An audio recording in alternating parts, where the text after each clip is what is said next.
ba kayo?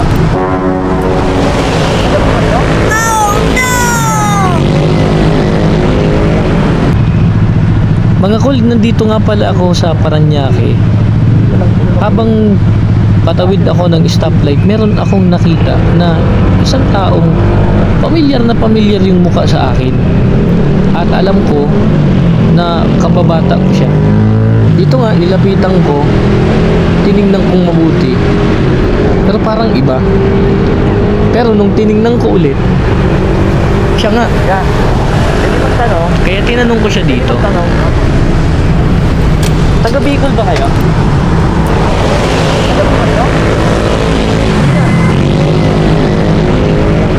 Kaya sa puntong ito, nung pagtanong ko sa kanya kung taga Bicol siya at sagot niya ay oo, hindi na ako nagdalawang isip at nag-alinlangan. Siya nga yung kababata ako sa Bicol. Hindi lang basta kababata, kundi mga kamag-anak ko pa. Sa puntong yan, wala pa siyang idea kung sino ba talaga ako. Kasi nga, nakasuot pa ako ng helmet. Pero, nung pagtanggal ko ng helmet, Kaya di mo ako meet. nakilala niya na ako. Ano? Si Jonathan! O di ba ang saya? Sa loob ng 11 years, ngayon lang kami ulit nagkita. Nagkwentuhan lang kami dito saglit. At kaunting kumustahan.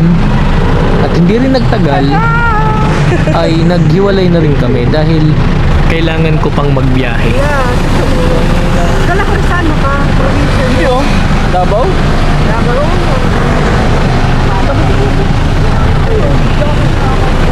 Di ba? Ano na lang din ako nandito? Talaga siya yun, siya yun. Ganto lang ako. Ganto tayo ka nag-sombrero. Kasi yung sombrero. Kahit yung sombrero nga, kailangan kami. Pagdating ko doon, hindi niya ako kayo nakahinto ako doon eh. Hindi, kumala ako. Hindi ko tumawag pero sabi ko pag sumakay ng jeep, tubig diretso na ako.